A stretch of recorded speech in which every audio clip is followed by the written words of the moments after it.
Bismillahirrahmanirrahim. Assalamualaikum warahmatullahi wabarakatuh. Salam sejahtera untuk kita semua. Om Swastiastu, Namo Buddhaya, salam kebajikan, Sampurasun. Rahayu Sagung Dumadi.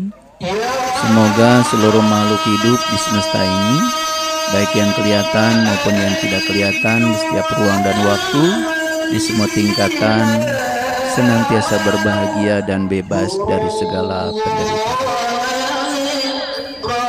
Segala puji hanya milik Allah yang telah mengizinkan kita hari ini, yang di masjid ini bisa hadir karena izinnya, yang di rumah bisa menyaksikan kajian secara langsung, online juga karena izinnya. Kalau tidak ada sang keberadaan, sang kehadiran, tidak ada peristiwa apapun yang terjadi. Oleh karena itu, selayaknya kita menyampaikan pujian untuknya. Kita puji dia dengan membaca hamdalah. Alhamdulillah. Mari kita mengamalkan sunnah Rasul yang menyatakan bahwa setiap pekerjaan yang tidak dimulai dengan basmalah putus tidak menjadi amal. Oleh karena itu kita awali kajian kita bersama-sama menghadirkan, merasakan kehadiran Dia dalam diri kita, sekaligus memohon ridhonya, memohon berkahnya dengan membaca basmalah. Bismillahirrahmanirrahim. Hari ini saya akan memberikan kuliah fisika. Tapi fisika for all. Fisika yang bisa dipahami oleh semua orang di level manapun. Kalau berat-berat sedikit, ya sabar. Karena menurut UNESCO, syarat untuk hidup di abad 21 ini, syarat untuk bisa hidup di abad 21 ini, maksudnya hidup dengan layak, itu ternyata manusia abad 21 itu harus punya setidak-tidaknya 5 kemampuan yang disebut dengan 5 kompetensi. Yang pertama, harus memiliki kemampuan berpikir kritis. Berpikir kritis itu artinya berpikir rasional, berpikir logik. Karena kita sudah diberikan anugerah oleh Allah. Alatnya bernama otak. Berpikir kritis berarti menerima segala sesuatu harus dengan argumen, harus dengan alasan. Kalau kita menerima sesuatu tanpa argumen, itu akan menjadi doktrin, akan menjadi dogma, dan kita menjadi tumpul. Itu yang disebut dengan fenomena brain rot. Jadi brain rot itu otak manusia menjadi tumpul karena tidak pernah mau menggunakan pikirannya untuk berpikir kritis. Syarat yang kedua, untuk bisa hidup di abad 21, manusia abad 21 harus berpikir kreatif. Kreatif itu berarti ya out of the box. Berbeda dengan cara berpikir kebanyakan orang. Dan berbeda itu belum tentu salah. Dan sama juga belum tentu benar. Kompetensi yang ketiga yang harus dimiliki manusia abad 21 adalah mampu berpikir komunikatif. Jadi komunikatif itu berarti berpikiran terbuka, siap untuk menerima pengetahuan dari manapun, termasuk pengetahuan-pengetahuan baru. Nah, mereka yang senantiasa mengunci diri, tertutup pikirannya, apalagi merasa paling benar, merasa paling tahu, itu akan sangat sulit untuk menerima pengetahuan baru. Padahal hidup terus berubah. Kalau hidup terus berubah, berarti kita pun harus ikut perubahan, bersama perubahan dalam hidup itu sendiri. Bumi tempat kita tinggal ini ternyata tidak pernah berada di tempat yang sama. Bahkan bumi dengan galaksi Bima Sakti ini terbang dalam ruang tanpa batas. Entah mau kemana, entah akhirnya akan di mana. Yang jelas terus-menerus mengalami perubahan. Jadi kalau kita penghuni bumi ini tidak siap berubah, karena kita berada di zona nyaman, hanya siap dengan pengetahuan-pengetahuan lama, tidak siap menerima inovasi-inovasi pemikiran, maka kita akan menjadi tertinggal. Makanya tidak layak hidup di abad 21. Yang keempat, kompetensi yang harus dimiliki oleh manusia abad 21 adalah berpikir kolaboratif. Jangan merasa diri sendiri ya bisa. Karena tidak ada dalam hidup kita ini hasil buatan sendiri. Baju yang kita pakai aja hari ini bukan buatan kita. Sampai kita tidak pernah tahu yang nanam kapasnya siapa, yang naik ke pohon kapasnya siapa. Apakah orang ini selamat atau mati atau jatuh, kita juga tidak pernah tahu.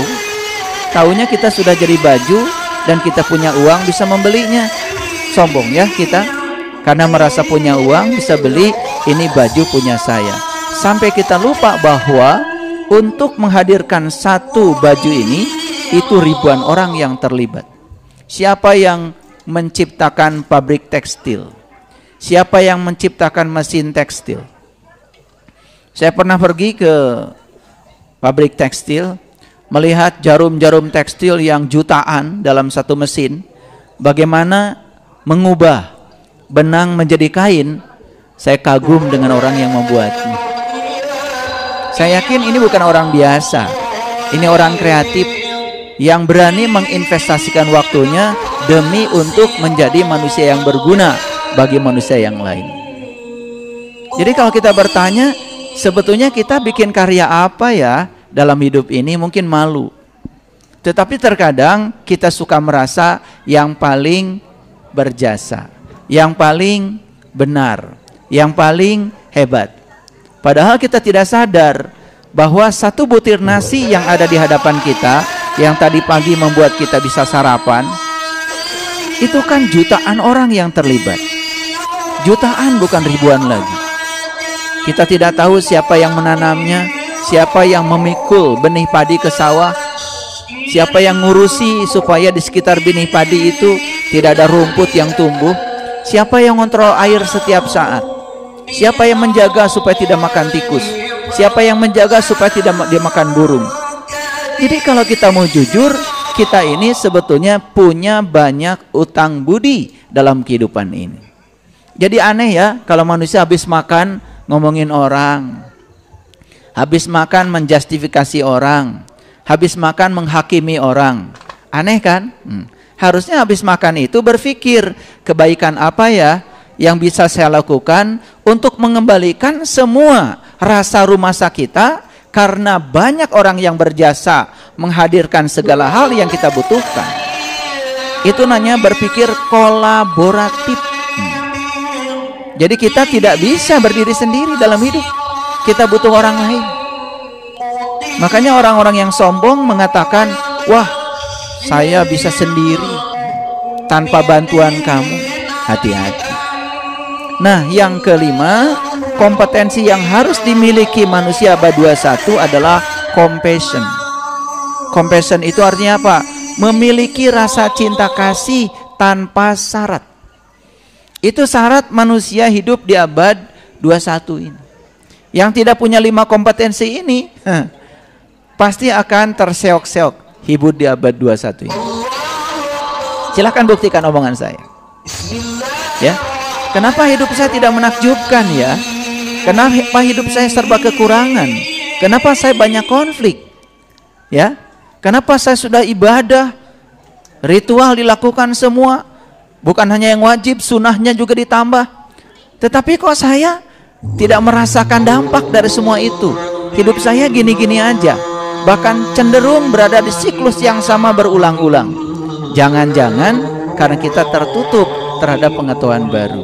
Kita tidak komunikatif, tidak kolaboratif, tidak punya rasa cinta kasih.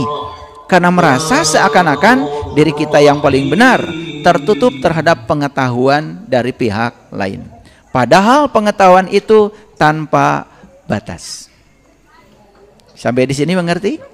Ya, kira-kira dari 5 kompetensi itu sudah dimiliki semuanya? Belum? Kapan kalau begitu mau memilikinya? Pantesan ya terseok-seok ya, hidup terseok-seok ya, serba kekurangan, banyak konflik ya. Nah itu, sebetulnya semua kekurangan kita, konflik dan lain sebagainya hanya isyarat dari semesta bahwa hidupmu ada yang harus dirubah. Itu aja sih. Jadi kalau kita kesulitan ini, kesulitan itu, hanya isyarat saja. Kalau kita terputus hubungan dengan si A, si B, itu hanya isyarat saja. Ada kehidupanmu yang harus ditata ulang. Tapi isyarat itu tidak dipahami oleh kita. Itulah karena hidup dalam keadaan tidak sadar. Makanya harus dibangkitkan kesadarannya, harus dikiamatkan. Karena kiamat itu hari kebangkitan. Bangkitnya apa? Bangkit kesadaran kita. Makanya kalau di Quran itu surat An-Nisa ayat 66, Allah mengatakan bunuh dirimu, keluar dari kampungmu. Di Quran surat lain, di surat Al-Kahfi ayat 19, hendaklah kamu pergi ke kota. Hebat ya Quran. Kita disuruh bunuh diri, keluar dari kampung, lalu pergi ke kota. Pergi ke kota kan disebutnya juga nyaba. Nyaba itu perjalanan dari kampung ke kota. Bahasa Arabnya hijrah. Kampung itu identik dengan kegelapan, kebodohan, keterbelakangan. Sedangkan kota itu identik dengan kemajuan. Terang benderang, banyak lampu, kan itu kota. Ya toh? Itu. Nah, kita harus hijrah itu, ya. Tapi syaratnya kata Quran, bunuh dirimu. Tentu saja bukan bunuh menyakiti diri, tetapi segala karakter yang membuat kamu selalu tinggal dalam kegelapan, bunuh itu. Artinya kita disuruh untuk berubah. Jadi kalau kita memahami Quran itu, ya esensinya itu luar biasa. Nah, oleh karena itu hari ini saya akan berbicara ya tentang hal yang sangat penting untuk hidup, yaitu konvergensi iman dan ilmu pengetahuan. Nah, konvergensi itu bahasa Inggris, konvergen. Artinya adalah titik temu. Jadi saya mau bicara titik temu antara iman dan ilmu pengetahuan. Nah, ini harus sabar ya, karena saya akan bicara dari 2 dimensi, lalu kita akan lihat titik temunya di mana. Karena selama ini ya ilmu pengetahuan dan iman ini dianggap sebagai 2 objek yang terpisah, seakan-akan tidak punya hubungan apa-apa. Oleh karena itu saya akan membuka rahasia ini hari ini. Nah, untuk membuka rahasia ini izinkan saya menyampaikan satu statement dari seorang ahli fisika kuantum namanya Richard Feynman. Beliau mengatakan begini: apabila ada manusia yang mengatakan saya sudah mengerti alam semesta, dia belum mengerti. Karena begitu dia mengatakan saya sudah mengerti, padahal dia sangat terbatas pengertiannya, sedangkan alam semesta ini tanpa batas, berarti dia belum mengerti. Karena dikerucutkan oleh Richard Feynman, apabila ada orang yang mengatakan bahwa dia sudah mengerti fisika kuantum, maka dia belum mengerti fisika kuantum. Izinkan saya menyampaikan statement yang kedua dari seorang ahli fisika kuantum namanya Niels Bohr. Beliau mengatakan begini: jika kamu belajar tentang rahasia alam dan kamu tidak terkejut, kamu belum belajar rahasia alam. Kalau kamu belajar fisika kuantum dan kamu tidak terkejut, kamu belum belajar. Karena ciri orang belajar itu mengalami keterkejutan. Tapi ketika dia terkejut, dia terbuka untuk menerima hal baru. Contoh, saya kasih contoh ya. Coba tempelkan tangan kiri dan tangan kanan. Tempelkan ya. Tempelkan.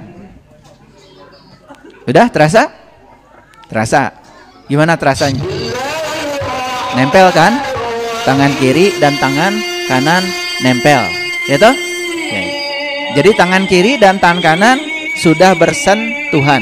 Itu bahasa awam. Ternyata menurut fisika kuantum itu tidak benar-benar bersentuhan sebetulnya. Itu perasaan kita aja. Karena segala sesuatu yang kelihatan nampak sebagai realitas yang dipotret oleh panca indera kita ternyata jauh melampaui realitas yang sebenarnya. Coba sekarang saya jelaskan sedikit. Tangan kita ini sudah disepakati oleh semua ahli ilmu pengetahuan, tersusun oleh atom-atom. Atom membentuk molekul, molekul membentuk padatan, terbentuklah tangan kita. Oke? Di alam semesta ini ada banyak atom. Disebut unsur-unsur alam yang terkecil dulu. Tapi sekarang atom bukan bagian yang terkecil lagi. Karena di dalam atom ada inti atom. Di inti atom ada neutron. Di inti atom ada proton. Di luar inti atom ada kabut elektron. Ternyata elektron yang disebut benda paling kecil pun sekarang sudah gugur.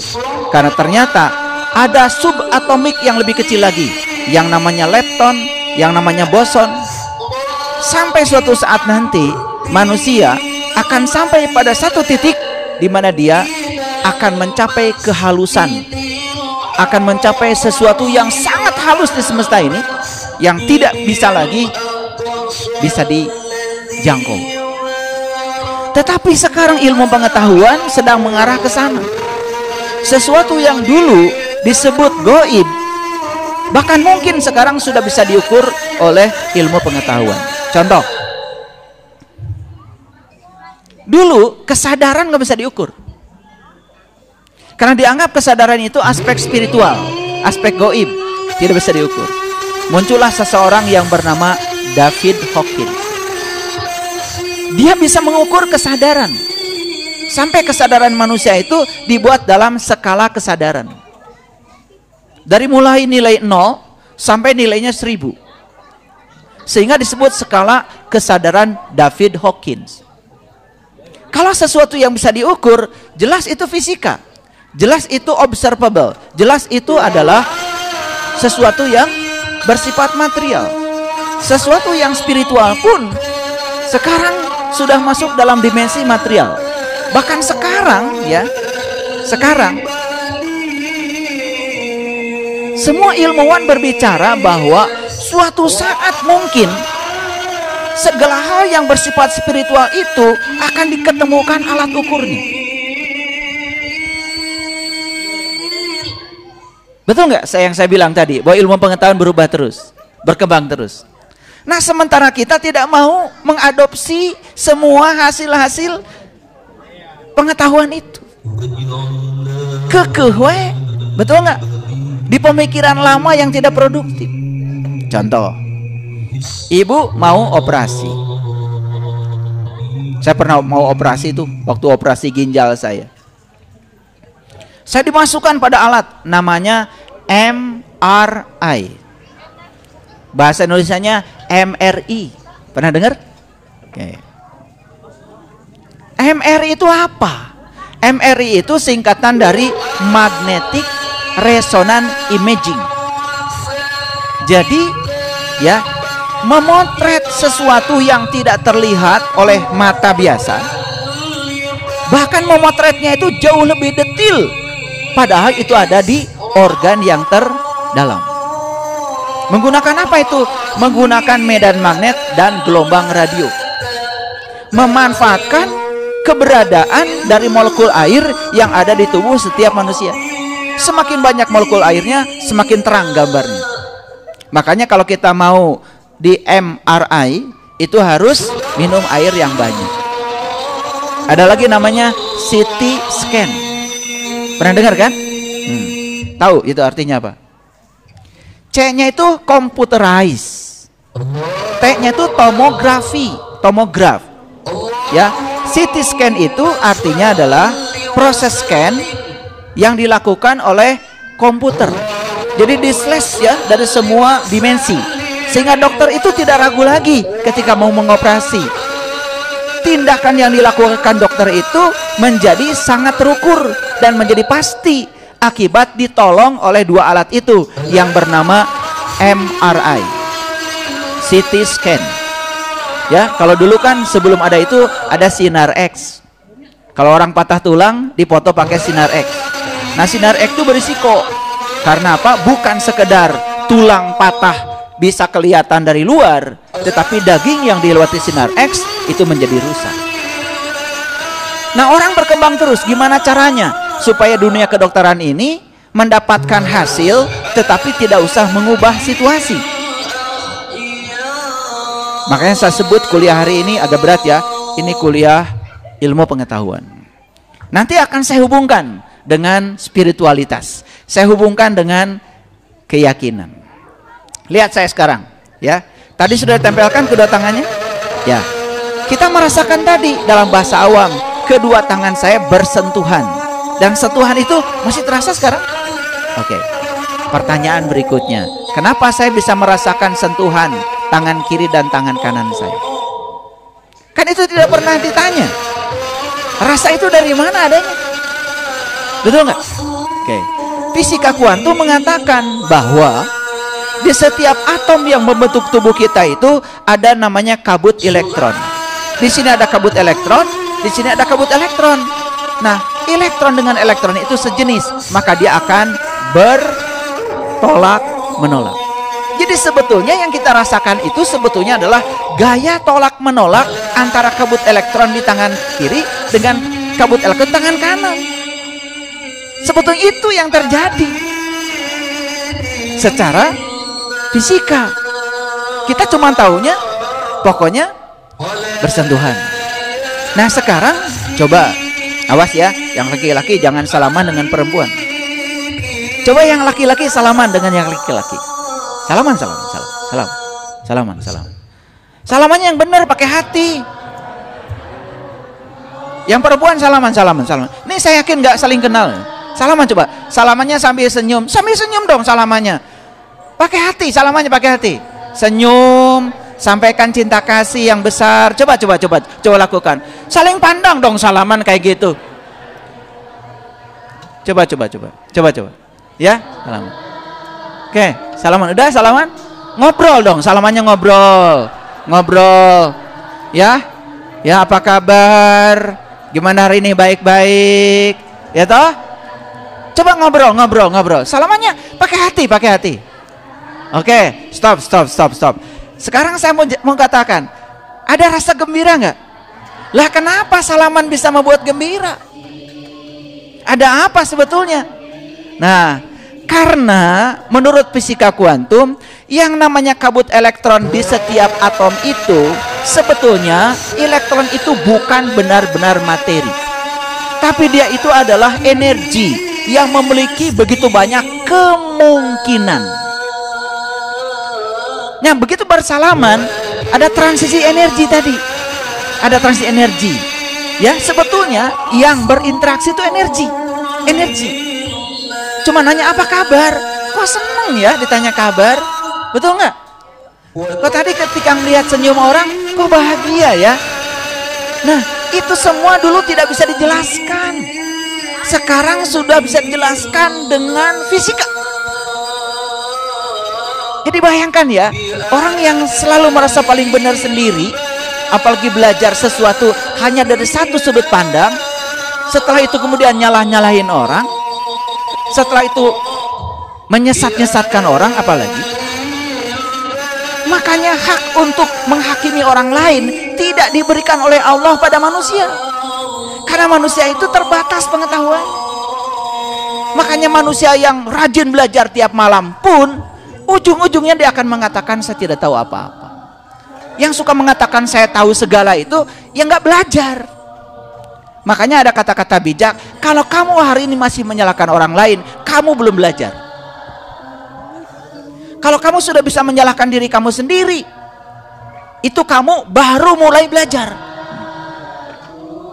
Tapi kalau kamu sudah tidak menyalahkan orang lain dan tidak menyalahkan dirimu, kamu sudah selesai belajar. Paham sampai di sini? Oke, ini fisika saya terjemahkan dalam bahasa yang sederhana.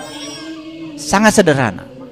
Saya tidak menggunakan rumus-rumus, saya tidak menggunakan macam-macam terlalu rumit. Ya, kasihan nanti pulang dari sini malah stres. Pokoknya pulang dari sini paham sedikit aja. Kenapa salaman bahagia? Coba ibu-ibu dengan ibu-ibu pelukan. Pelukan. Ibu-ibu dengan ibu-ibu ya. Pelukan, pelukan, pelukan. Bapak-bapak nggak usah. Oke. Tadi cuma salaman ya. Sekarang pelukan, gimana rasanya? Ada rasa pengakuan, betul nggak? Merasa diri kita dihargai. Kenapa itu kok bisa ya dirasakan? Itu semua sekarang sudah bisa dijelaskan dengan menggunakan sains. Bisa dijelaskan dengan menggunakan ilmu pengetahuan modern. Paham sampai sini? Oke, lanjut dulu. Nah, jadi konvergensi yang saya maksud itu adalah titik temu. Baik, sekarang ya. Saya bicara silaturahmi aja dulu. Tadi kan sudah silaturahmi, yang paling dekat kan salaman. Betul nggak? Sudah silaturahmi tadi, saling peluk ya, kiri kanan. Oke. Ada rasa bahagia, rasa diakui, rasa nyaman, betul nggak? Rasa-rasa itu dari mana sih?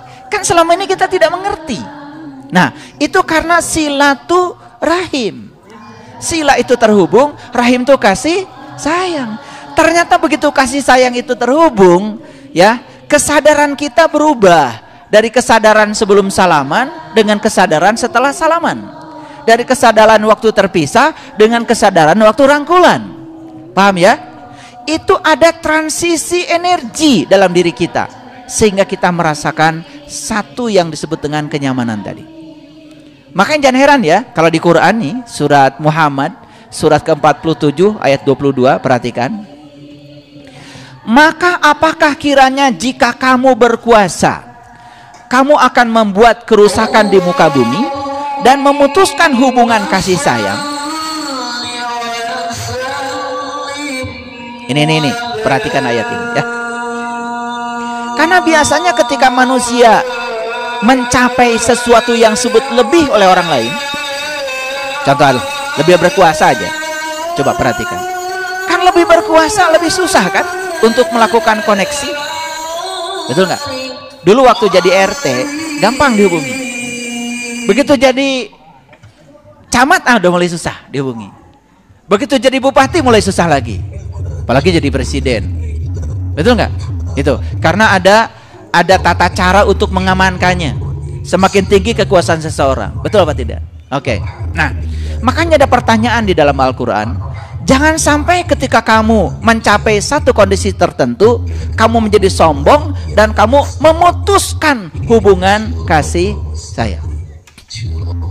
Dulu ketika masih sama-sama sekolah, itu masih ngobrol. Tapi begitu dia sekarang jadi siapa-siapa, HP aja nggak bisa ditelepon. Ngangkat telepon aja udah nggak bisa. Nah, hati-hati ya, memutus hubungan kasih sayang kenapa nggak boleh ya? Dulu kan cuman wah, yang penting kalau kita memutus kasih sayang nanti kan akan dilaknat dong oleh Allah, ya gitu kan? Tapi waktu itu tidak terjelaskan bentuk lanatannya seperti apa. Ternyata sekarang kita bisa merasakan, oh ternyata begitu putus hubungan, putus kasih sayang, apa yang terjadi? Masing-masing itu memikirkan urusannya sendiri-sendiri, bahkan masing-masing berpersepsi berdasarkan pikirannya sendiri-sendiri, karena tidak ada komunikasi, semakin jauh untuk saling memahami. Betul nggak? Apa akibatnya? Akan semakin memperuncing, ya, konflik. Betul nggak? Makanya kalau kita punya konflik sekarang bereskan. Jangan itu dipertajam dengan cara menjauh. Karena menjauh itu tidak nyaman. Tidak nyaman. Nah, kita lihat ayatnya ya. Di Quran surat Muhammad ayat 23, mereka itulah orang-orang yang dilaknati Allah. Kita selama cuma paham sesederhana itu. Kalau memutus silaturahim akan dilaknati Allah, kan gitu aja. Tapi cara melaknatnya Allah bagaimana? Masa Allah melaknat orang yang dicintainya? Betul nggak? Masa Allah turut campur laknat melaknat begitu? Bagaimana mekanismenya? Bagaimana sang kehadiran ini bekerja sehingga orang yang putus silaturahmi itu merasakan ya akibat dari putusnya silaturahim seperti apa? Contoh sederhana ya, Bapak Ibu. Di rumah aja ya. Bapak Ibu berkonflik dengan pasangan. Nggak usah 3 hari, sejam 2 jam aja. Terus masing-masing mempertahankan egonya. Betul nggak? Mau sentuhan aja gengsi. Apalagi mau pelukan. Coba rasakan, ternyata begitu dikalahkan egonya, pelukan aja selesai.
Wa kana bil mu'minin